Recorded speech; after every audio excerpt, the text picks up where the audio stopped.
That's like one of the worst feelings when I'm like, man, I don't feel like streaming today, but I know there's gonna be thousands of people who are disappointed in me.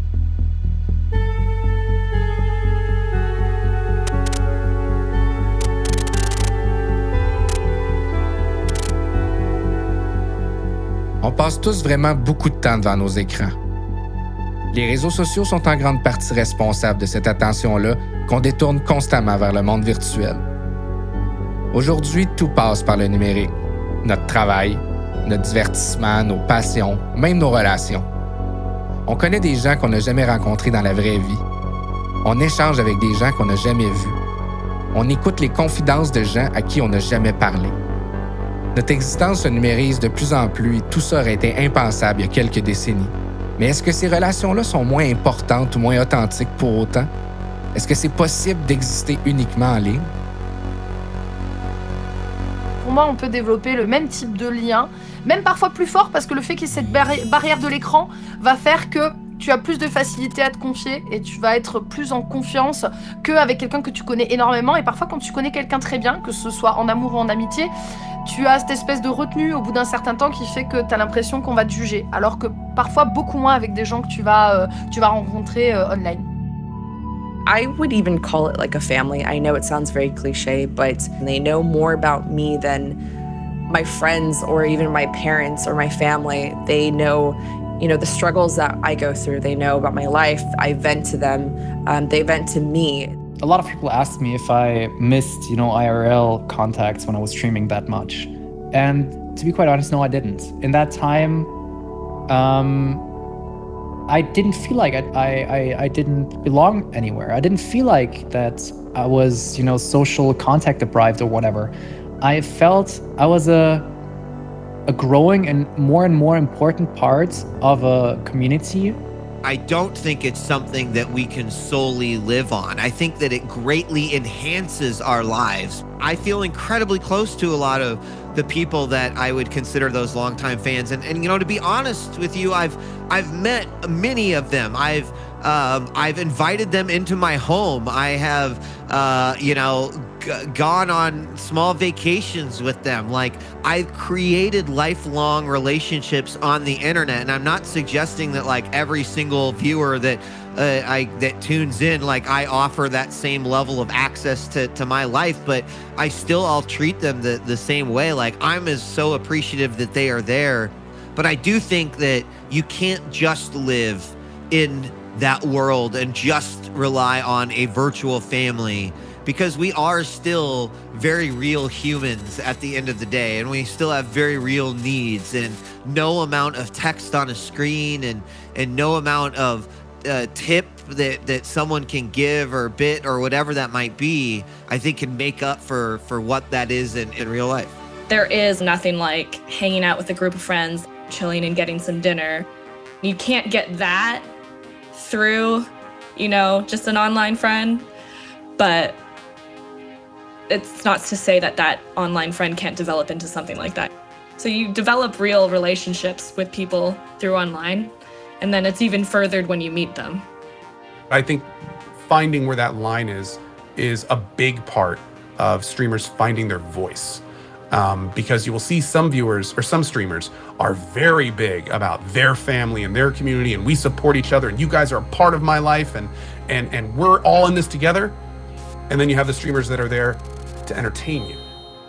You're the audience, and I'm the talent.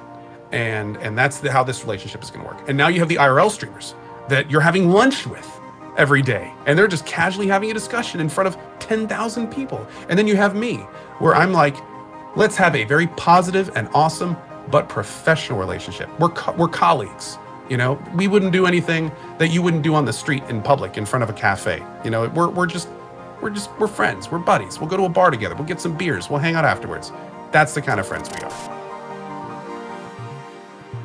Chez les streamers, l'excès est souvent récompensé. C'est vraiment là le danger. L'équation est assez simple. Plus de stream égale plus de chances de faire grandir une communauté égale plus de chances de succès. Sans oublier la peur de devenir obsolète ou de se faire remplacer par la nouvelle saveur du mois. Il y a des nouveaux streamers à chaque jour, la compétition est vraiment féroce. La peur de perdre sa pertinence, c'est d'ailleurs une des peurs les plus répandues chez les streamers. c'est souvent cette peur-là, en fait, qui les incite à ne jamais prendre de pause. Pour que ça fonctionne, il faut que le streaming devienne le centre de leur existence. La priorité numéro 1. Le succès, c'est grisant. C'est une drogue. A success in streaming is very addicting.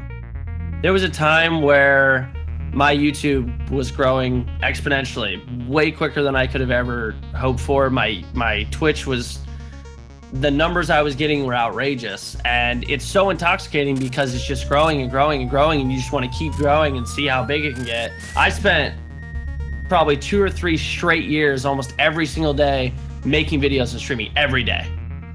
Every day you don't stream, you don't lose viewers, but you lose the opportunity to gain new viewers. You lose the opportunity to grow. And it's a fear I think a lot of streamers have is taking time off because we constantly want to grow and we constantly don't want to be irrelevant or, lose our position or have people forget about us and go to another channel. Le fait de travailler dans sa passion, ça fait que tu n'as plus aucune limite par moment, tu comptes plus tes heures. Et il y a des moments, tu es à la limite de faire des gros craquages. Moi, j'ai vraiment fait des énormes craquages parce que je m'apercevais pas que je bossais limite trop. It was affecting my family, it was affecting my mood, it was affecting my happiness, it was affecting me physically. It's so addicting and it can just consume your life, and it's super, super dangerous and scary. I'm going to be okay. Streaming can really take over your life in a very bad way if you do not set some boundaries for yourself. I had a bit of an issue with drugs for a while. I like to think that this is like a phase, that I'm going through, and that eventually one day I will learn to balance things better. I will learn to, do an 8-hour stream, get a good night's rest, and then, wake up and refreshed the next day and go out and hang out and do things before starting my stream again. But it's something that I'm working on still to this day. Plusieurs événements peuvent nous amener à une détresse qu'on n'arrive plus à gérer. Il y a malheureusement eu des histoires d'horreur dans le monde du streaming. Comme dans toutes les communautés, lorsque ça arrive, on se pose des questions sur la nécessité de performer à tout prix.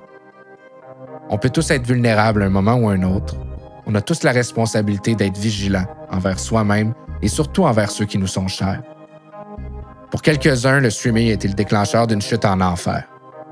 Mais pour la grande majorité, le streaming est un outil pour se découvrir, s'émanciper et prendre le contrôle de sa vie. I was never faced with a lot of the personal growth challenges I had. A lot of the weaknesses I had as a person almost was thrown at me with streaming because it's like, hey, you have to fix this, this, and this, being more disciplined, being more confident in yourself and who you are as a person and being in front of a webcam and having that confidence and sharing that with everybody and letting people know that that's okay and showing people that you're weird and that's okay too. I learned to deal with rejection. I learned to deal with people insulting me. And that was one of the biggest achievements. One of the biggest things I took from streaming was learning to laugh about myself. Find things that I find funny about my appearance, about my character, and deal with it and embrace it. Here we go. Ready? One of the most rewarding things about streaming, I guess if I'm gonna go the selfish answer and probably the truest answer is that I get to do something that I love, entertaining people and playing video games as my job. Les gens ont l'impression que le streaming c'est pas du taf, alors qu'en fait on y met toute notre âme, on y met tout notre cœur derrière pour que ça se passe bien. On donne tout parce que c'est notre passion, on a la chance de vivre de notre passion, on a une communauté derrière et parfois on est tellement investi qu'on s'investit trop. But I asked myself a very simple question. Do I want to do it at all costs, or at what cost do I want to keep streaming? And so I made a decision to take a break. I reevaluated my whole life. I didn't want to stream. I wanted to go out. I wanted to eat healthier. And so I made the decision to stop streaming, to work on myself, to improve myself, physically and mentally.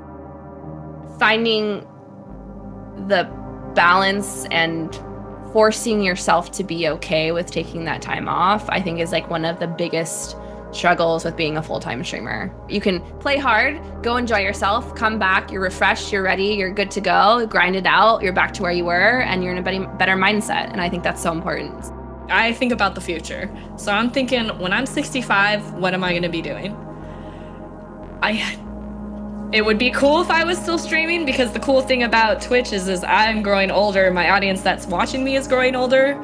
But then there's also younger, prettier, funnier, faster that are also streaming now too, that they might prefer to watch, you know? Moi, je pense que dans 10 ans, je me vois encore en stream, quoi. Le streaming sera encore là, ouais, j'espère. Si King Jong-Jung, il nous fait pas péter une bombe sur la gueule.